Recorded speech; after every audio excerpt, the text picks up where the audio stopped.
bonjour, donc écoutez, je suis très heureux d'être là parce que c'est à peu près le seul endroit en Provence où on prononce correctement mon nom. Cependant, je suis Ligny, je tiens à le souligner, je ne suis pas français, je ne suis pas allemand, je suis alsacien. Donc notre activité, l'entreprise Monalitag, on est basé à côté d'Aix-en-Provence, à Méreuil, pas loin de Rousset. On fait partie de l'écosystème de la microélectronique en Provence. Quelques mots, l'entreprise est née en 2007. Nous sommes aujourd'hui une quinzaine de personnes, donc on a passé le cap de la start-up pour entrer dans l'aventure de la PME. On va atteindre notre million d'euros incessamment sous peu.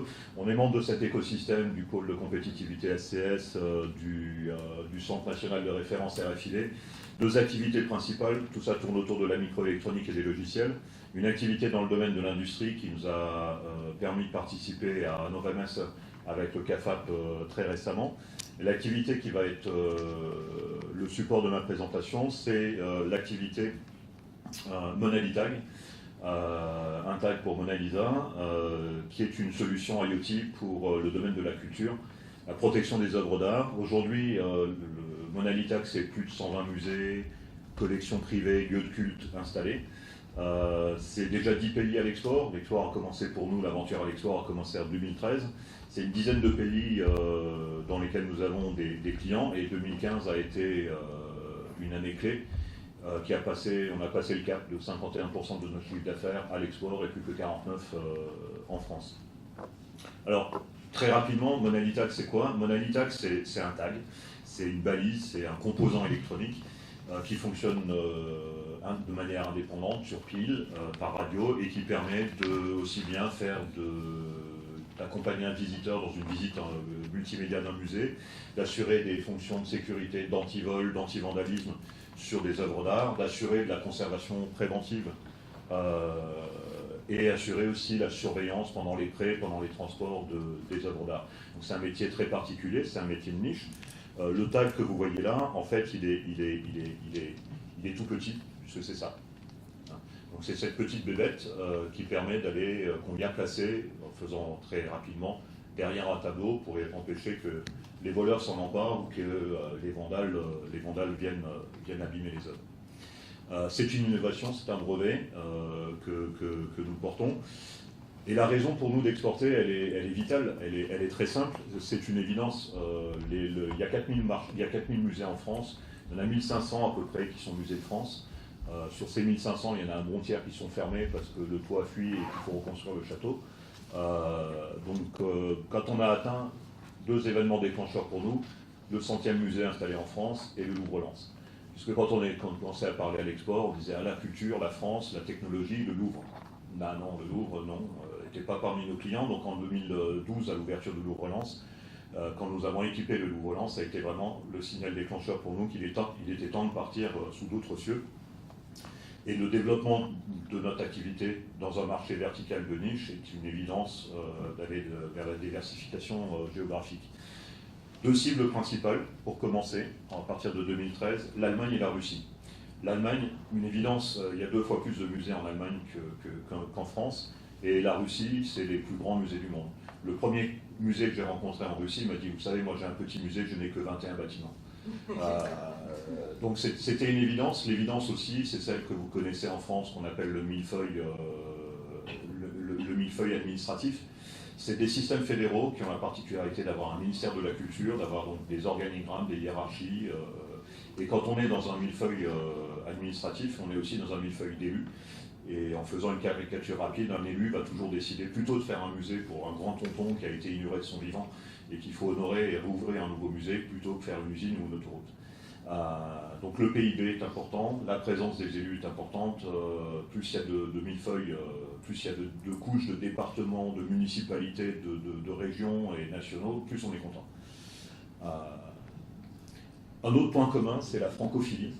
Alors la francophilie, elle est différente dans les secteurs et dans les activités, mais je peux témoigner qu'un appel du Bifrance, ou du Business France, provenant de l'ambassade de France en Russie, et notamment de l'attaché culturel à un musée en disant on a un produit extraordinaire qui est innovant, français, qui équipe une centaine de musées français, on est accueillis. Et nous, Editac, petite boîte de 15 personnes, j'ai eu la chance de rencontrer la directrice de la sécurité du Kremlin. Donc je parle, oui, de francophilie, c'est peut-être pas vrai dans tous les secteurs d'activité, et notamment dans des secteurs que je vais utiliser comme exemple, qui sont par exemple, si je vendais des voitures, je dirais peut-être pas que je suis français. Étant propriétaire d'une Renault, mon mécano me dit tant qu'il y aura des Renault, il y aura des mécanos. Donc je n'utiliserai peut-être pas le Made in France pour la voiture. Ceci étant, j'ai pris cet exemple-là parce qu'il est très parlant. On est une entreprise innovante française, vous l'avez compris, on dépose des brevets, on est dans les nouvelles technologies, on est dans le monde de l'IoT. Et ça, en France, quand on parle de ça à un client français, ça l'intéresse tout de suite. On s'est rendu compte dans nos premières démarches en Allemagne que quand on parlait de ça aux gens, on leur faisait peur. Il y avait une sorte d'inquiétude dans le genre, mais vous l'avez déjà essayé, votre truc là, ça marche ou pas? Et j'ai pris cet exemple-là parce que si on prend deux constructeurs de voitures, on prend Volkswagen avec la Golf. La Golf n'a jamais évolué, ce sont des évolutions, il n'y a jamais eu de voiture Golf depuis plus de 40 ans qui tout d'un coup était une rupture technologique. Donc l'innovation est perçue comme une évolution. Tandis que, regardez ce que fait Renault, c'est plus de 40 modèles dans la même période, et puis vous allez certainement reconnaître des modèles qui ont été des succès commerciaux et d'autres qui ont été de splendides échecs. La Fuego, plus personne n'en parle, la Velsatis, plus personne n'en parle. Ces modèles ont complètement disparu. Et il nous a fallu un moment d'apprentissage pour comprendre que l'innovation et la perception de l'innovation étaient vraiment très différentes et qu'il fallait faire avoir une attention particulière et extrêmement importante à la présentation de son offre. Si en France, arriver avec une innovation par la rupture va intéresser au moins les early adopters des technologies, en Allemagne, on va plutôt être dans une approche d'innovation par l'amélioration du produit précédent. On passe à la génération N+1, on vient rajouter des fonctions supplémentaires, on vient enrichir son produit, mais on part d'une base, d'une fondation connue, installée et stable. Donc attention, le premier message, c'est que nos premières présentations, nos premiers PowerPoint en Allemagne ont conduit à de superbes échecs. Parce qu'on arrivait avec un message qui était français, des entreprises de la nouvelle économie, des NTIC en France, en disant, ben voilà, on vient d'inventer un nouveau truc. Non. Reposer sur ces fondations, quelque chose d'important, assurer la pérennité et vraiment faire comprendre que le produit n'est pas né lundi dernier, mais repose sur des acquis. Deuxième expérience en ce qui nous concerne, c'est les critères de qualité.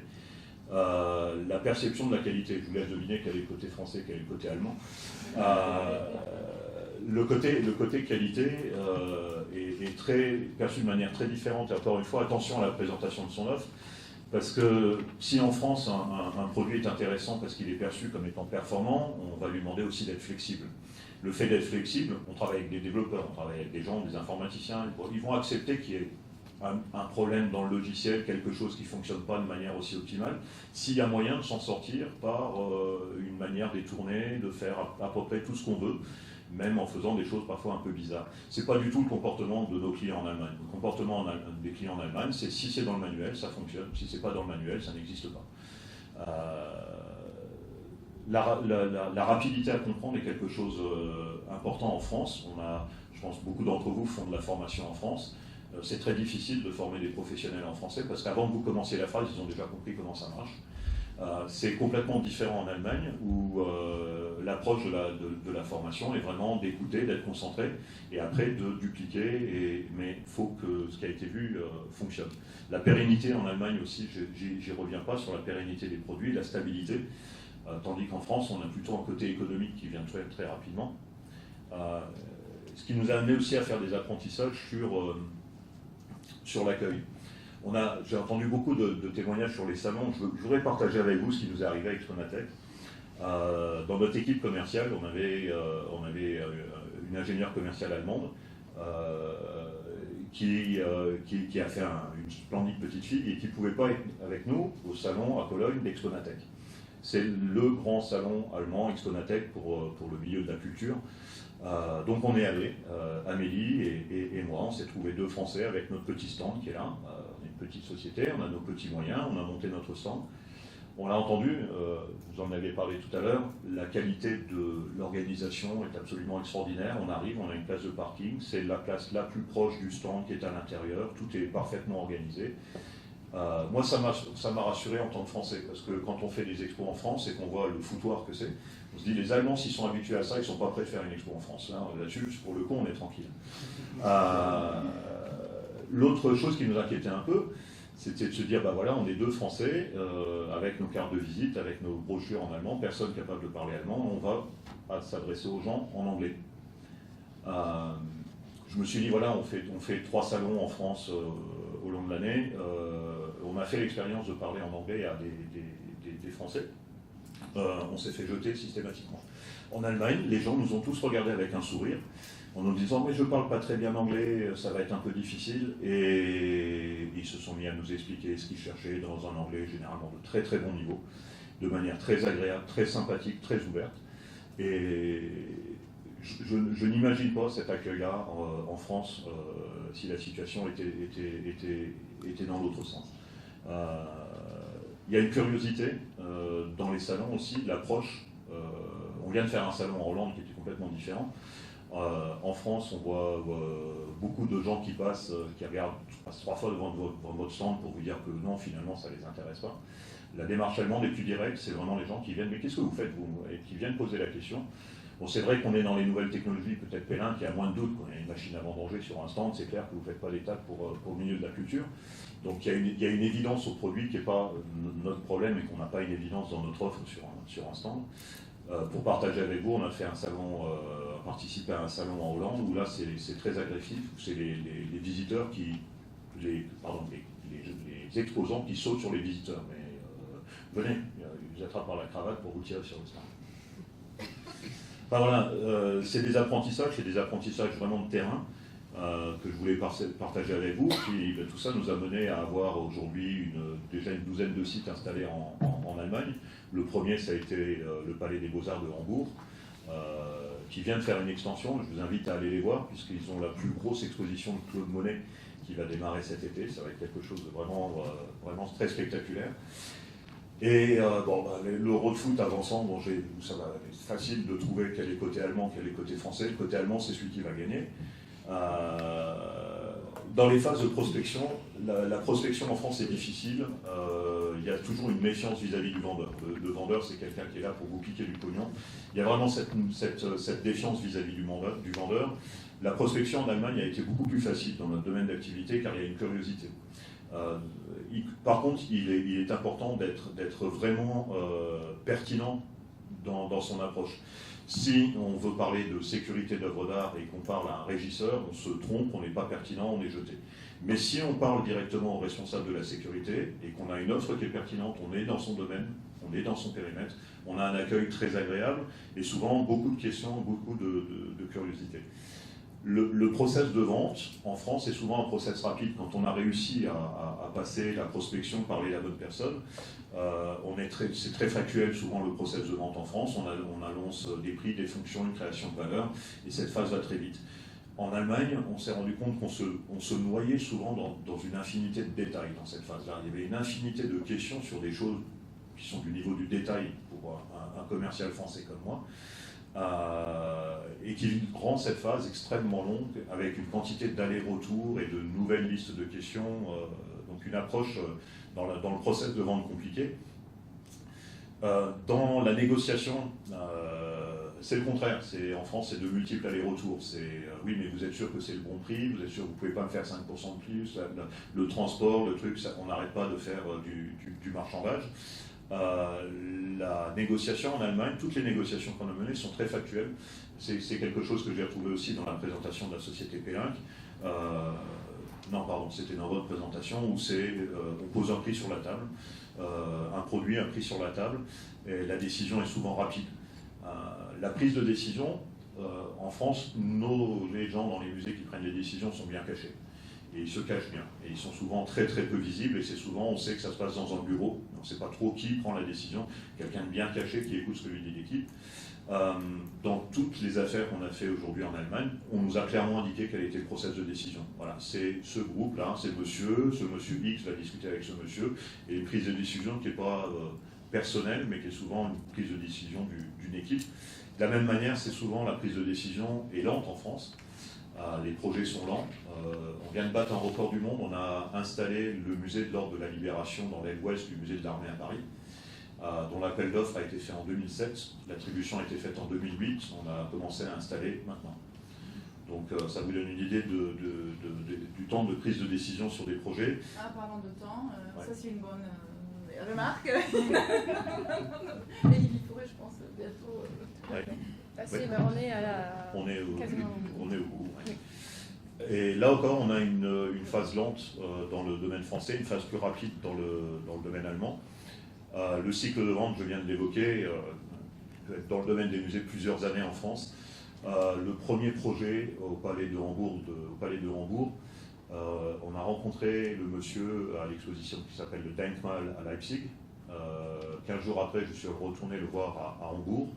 On a fait une présentation, on a amené un de nos équipements qu'on a mis en place.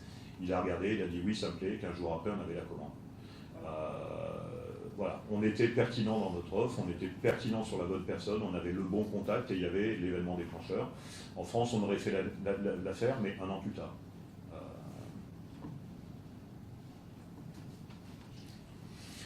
C'est mon dernier slide. Pour finir, voilà, qu'est-ce que la suite pour nous, nous continuons à nous développer. On a depuis 2 ans une adresse en Allemagne chez Villa France, à Cologne, qui nous héberge. L'étape suivante pour nous, c'est la création de notre filiale en Allemagne. On est convaincu qu'il faudra qu'on ait notre filiale rapidement, ne serait-ce que pour apporter du support technique, comme vous l'avez dit, en allemand. Et que si on n'a pas notre filiale, en plus dans le domaine des technologies de l'électronique, si on n'a pas notre filiale en Allemagne, on est juste considéré comme un autre fabricant chinois ou d'Extrême-Orient. Donc il est fondamental pour nous, dans les projets court terme, de continuer notre projet et de monter notre filiale en Allemagne. Voilà, en Russie, c'est une stratégie un petit peu différente, mais voilà, on est à classe export aussi, donc pour nous, la suite, voilà, c'est de continuer dans cette direction-là, continuer à nous développer, essentiellement vers l'export. Voilà.